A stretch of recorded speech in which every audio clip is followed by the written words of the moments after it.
Buenos días, muchísimas gracias por la invitación. Estoy muy contento de participar de este evento y es un honor no solo compartir con todos ustedes, sino poder hacer una modesta intervención con esta imagen de fondo, que es una de las fotografías más hermosas de la historia de la humanidad, que significa, es mucho más que una fotografía, es mucho más que una imagen, ¿no? Esto simboliza el aplastamiento, la paliza que el glorioso ejército rojo le dio a los nazis y a los fascistas hace 80 años.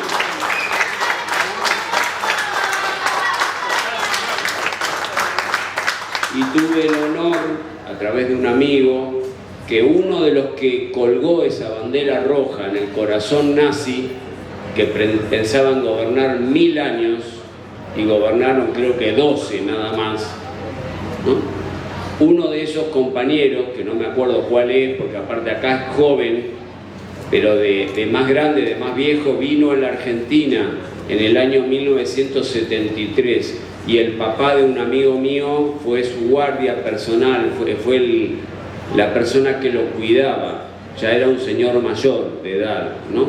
Pero es una imagen hermosa, me parece a mí, toda la vida me pareció el símbolo, y que hoy en día tiene una vigencia formidable, porque durante décadas esto era parte de los museos de imágenes, de los documentales en blanco y negro, la cosa del pasado, para comentarle a la gente joven.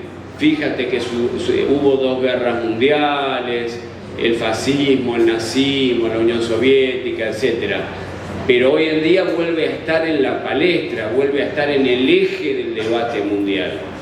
Porque el imperialismo en su fase crepuscular, como no puede resolver sus crisis, que son múltiples y no hay tiempo en tan poco espacio como para explayarnos, pero acá no hay una única crisis de sobreproducción de capital ni de subconsumo popular. Acá hay una crisis demográfica, hay una crisis sanitaria, hay una crisis ecológica. Es una crisis multidimensional y que además es una crisis geopolítica, porque el imperialismo occidental está perdiendo la batalla y los estrategas del Pentágono y del complejo militar industrial y sus aliados del sionismo en Medio Oriente saben que están perdiendo esto. Por eso ese nivel de agresividad delirante, porque durante décadas hemos visto en la televisión que ellos se autopostulaban como los partidarios del mundo libre que habían enfrentado a los nazis y toda la vida nos aburrieron con ese desembarco en Normandía, que parece más una fiesta hippie que otra cosa, comparado con los 27 millones de combatientes soviéticos que murieron para derrotar a estas bestias salvajes, ¿no es cierto? Entonces, como están en una crisis, no sé si diría terminal, pero que se está acercando el fin, llega la noche para ellos, por eso aparece esta violencia extrema, esta nostalgia del fascismo histórico. No es producto de un loquito pederasta, degenerado, supremacista, no es producto de un individuo loquito, como el nazismo no fue producto de un pintor frustrado que ni siquiera era alemán, era austríaco, que no era rubio o catire de ojos claros, sino que era morocho. Parece una broma, pero el que lideró a los nazis ni siquiera era alemán, no era rubio, no era militar. Entonces, el que dirige hoy Estados Unidos, el Estado, no el pueblo, que nosotros diferenciamos muy bien el pueblo de Estados Unidos de sus aparatos de represión, el Pentágono, la CIA, la Agencia Nacional de Seguridad, complejo militar industrial, la infinidad de bases militares que tienen por el mundo. Eso no es sinónimo del pueblo norteamericano. Ese tipo que nos amenaza a Venezuela, que nos amenaza a Cuba, que nos amenaza a México diciendo que va a cambiar el nombre del Golfo, que anuncia que se va a quedar por la fuerza con Groenlandia, que anuncia que va a retomar por la fuerza el canal de Panamá, que va a reforzar la base nuclear de la OTAN en nuestras Islas Malvinas, y lo peor de todo, lo más bizarro, lo más delirante, parece que está muy drogado, él que está tan preocupado por las drogas, él es el drogado, cuando dice que va a tomar Palestina para hacer hoteles de lujo. No es un chiste de mal gusto, lo está diciendo esta gente. Y al plantear esa agresividad, producto de su crisis, que no pueden resolver, o casualidad, vuelven a reivindicar, a tener nostalgia por las formas del fascismo. Y ahí aparecen debates en el movimiento popular, porque yo estoy más centrado en nuestra América, pero es un debate internacional evidentemente, ¿no? Ahí, ¿qué es el fascismo? Porque nos hemos acostumbrado a cualquier persona más o menos jodida, conservadora o reaccionaria, es un facho. En Argentina se lo decimos en masculino, es un facho. En el Estado español se lo dicen en femenino, es un facha. Pero todos nos entendemos, ¿no?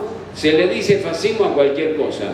Entonces la categoría misma de fascismo, en este mundo donde el imperialismo asume formas neofascistas, por ahí se me ocurre, habría que profundizarlas en una conferencia como esta, donde predominan muchas veces las intervenciones de agitación, que está perfecto, porque elevan el espíritu de la masa, porque nos permite agruparnos, conocernos. A veces no hay espacio para profundizar esto, pero deberíamos estudiar más en profundidad qué es el fascismo. No cualquier cosa de derecha es fascista.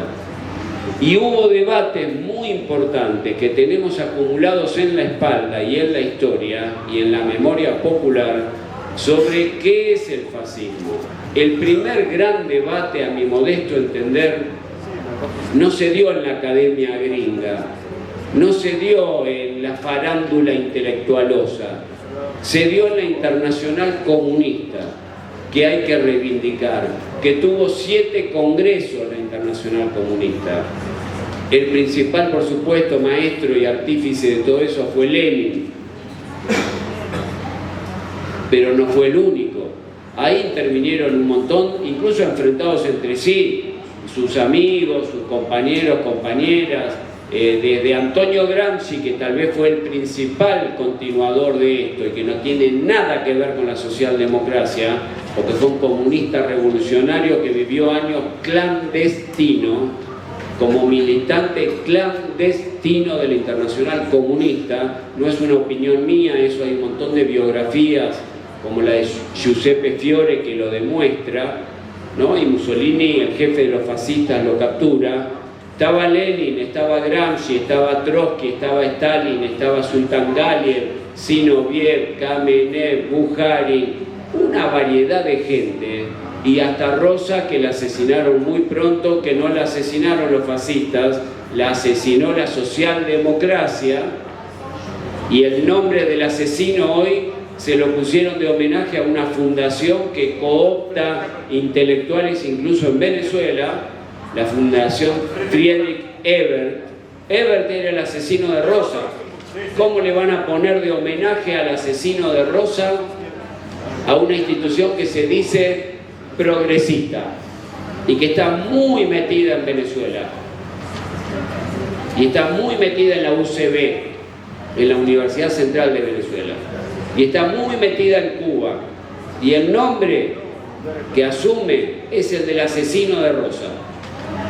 Toda esa gente discutió en profundidad, no solo con intervenciones de agitación y consignas que hacen falta, sino también con elementos de mucha profundidad, subestimados por la academia y la farándula intelectualosa. ¿Qué era el fascismo?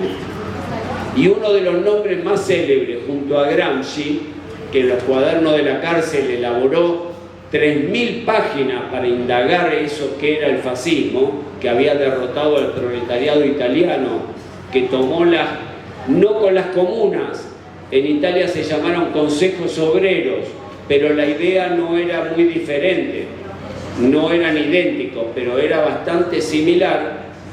Además de Gramsci, el nombre célebre fue Jorge Dimitrov, que en el 7º Congreso de la Internacional Comunista planteó una posible definición teórica, no de agitación, no de volante, no de consigna, sobre qué es el fascismo.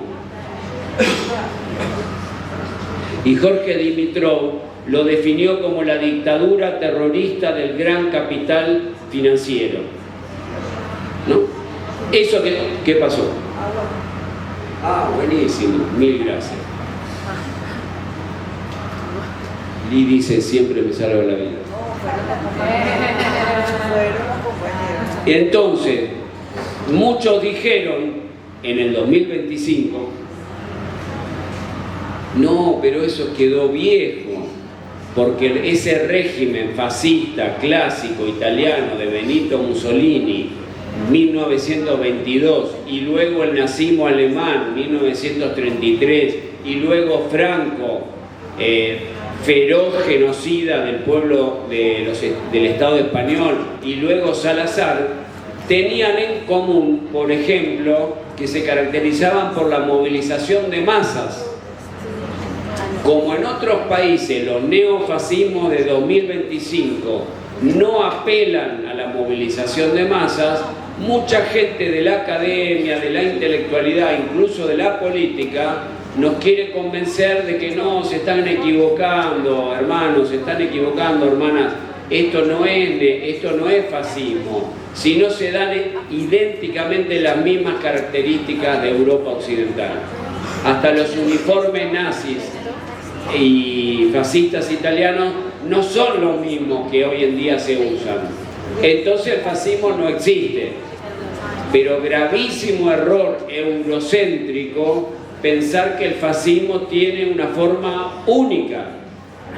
Si ustedes tienen la oportunidad de releer los informes de los 7 congresos de la Internacional Comunista, que por lo menos en el idioma que yo manejo, que es el castellano y el español, están gratis en internet, y sospecho que en otros idiomas también deben estar gratis en internet, no hay que gastar un peso, un dólar, un euro o la moneda que ustedes tengan para leerlos. Dimitrov dice clarito ahí, el fascismo tiene múltiples modalidades de presentarse, no una sola. Y hoy lo estamos corroborando. No hay una fuerza neofascista idéntica en todo el mundo. El neofascismo contemporáneo tiene una multiplicidad de formas de manifestarse. Y además se ha producido un híbrido, una fusión, una amalgama, como ustedes lo quieran llamar, con otras escuelas de pensamiento, como por ejemplo la economía ultra neoliberal, que se conoce como la economía austríaca.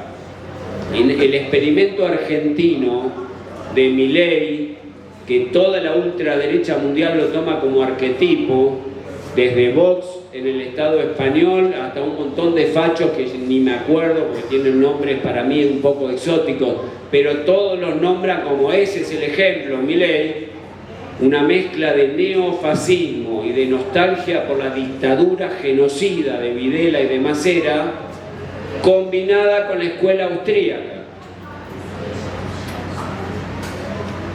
La escuela austríaca es muy larga de explicar, acá no hay tiempo, esto no es una clase, es otro tipo de intervención, pero uno de sus padres fundadores, austríacos, que luego se fue a vivir, si no recuerdo mal, a Suiza, y de ahí emigró a Estados Unidos, y generó la ultraderecha neoliberal, que se aplicó a rajatabla en todo el continente, y que en Venezuela generó el Caracazo, por ejemplo, y en Argentina generó Martínez de Hoz, por ejemplo, y en Chile generó la economía de Pinochet, por ejemplo.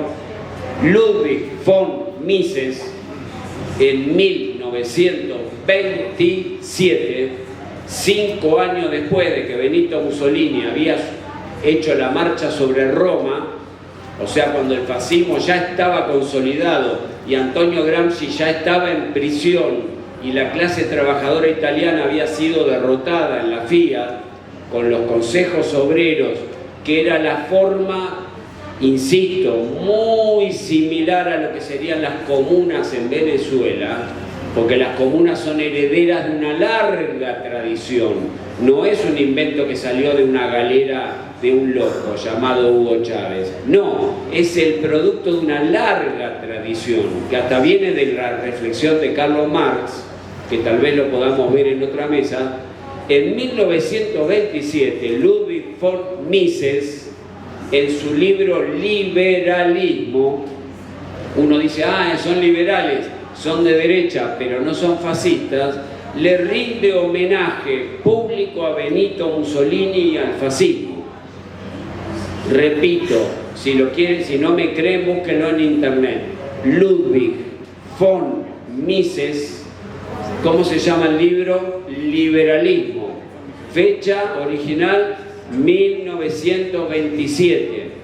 Reeditado en el Estado español en el año, no recuerdo ahora, pero creo que 2019, es decir, ahora, para alimentar a la extrema derecha del Estado español, intacto, lo reeditaron sin modificarle una coma.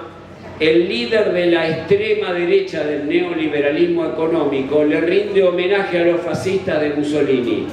Por lo tanto, una conclusión política. Hoy, el neofascismo, la nostalgia de los nazis, se entrecruza y se genera un híbrido con otras escuelas de la extrema derecha, porque el neofascismo no está puro, idéntico, como una fotocopia o una fotografía a Mussolini y a Hitler. Se ha ido fusionando con otras experiencias. Todo ese debate es muy importante y está volcado en la Internacional Comunista. Yo los invito, seguro que lo deben conocer, pero si pueden releerlo, porque es muy rico. Fue el último debate que aportamos, el Movimiento Revolucionario Internacional, sobre esta temática. No, medio siglo después, de donde yo vengo, el cono sur de América Latina, el general Videla en Argentina, el general Pinochet en Chile, el general Stroessner en Paraguay, la dictadura feroz en Brasil de los generales, Hugo Banzer, el narco de Bolivia, y todo el cono sur a través del Plan Cóndor, coordinado por la CIA, volvió a implementar las prácticas genocidas del fascismo y el nazismo.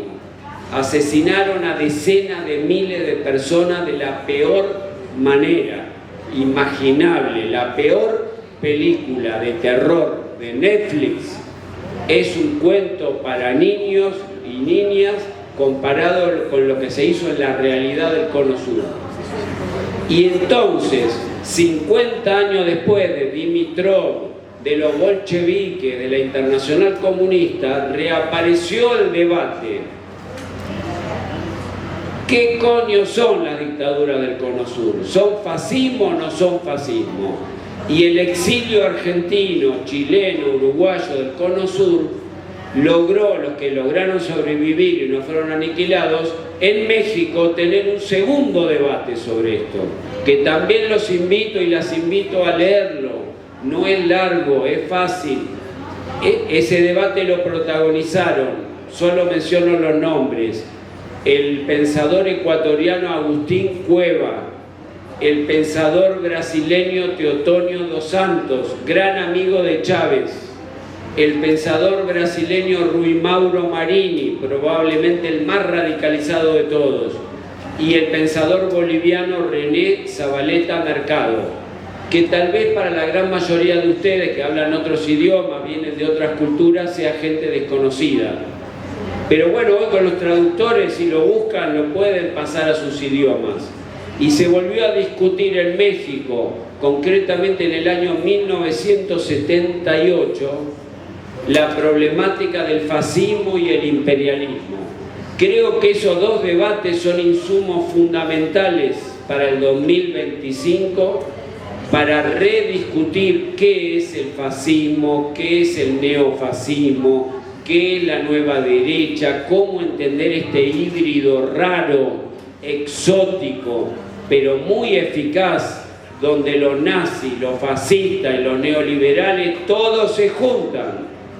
Y Venezuela es un caso concreto, donde los neoliberales, más neoliberales, se abrazan con los más fascistas de los fascistas, todos bajo la tutela del imperialismo norteamericano.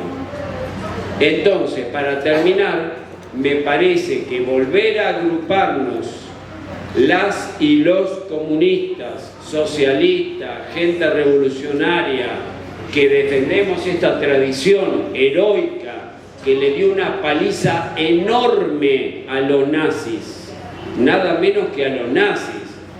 Y la gente joven, porque la mayoría de los que estamos acá, no quiero ofender a nadie, yo me formo parte, yo me siento integrante, acá no veo muchos adolescentes. Entonces estaría bueno llegar a un público juvenil también y no hablarnos entre los que ya estamos convencidos. Para hablar con la gente joven, esta foto sirve mucho, más que muchos libros, porque la gente joven cree que los fascistas y los nazis son inexpugnables.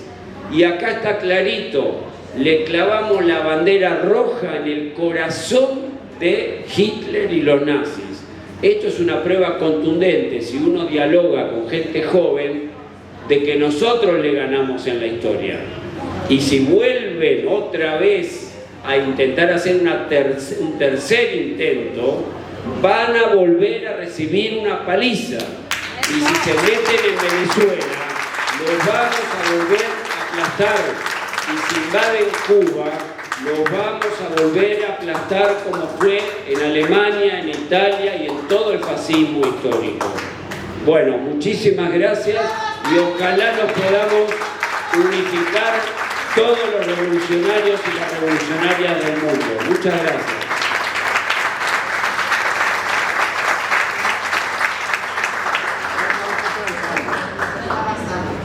Okay, next we have 3 videos. We will watch the video message consecutively. First is the communist, the party of comedy to support resistance for communism from Italy, and the Italian Communist Party. And the last is the coordinator of Socialist Platform of Georgia.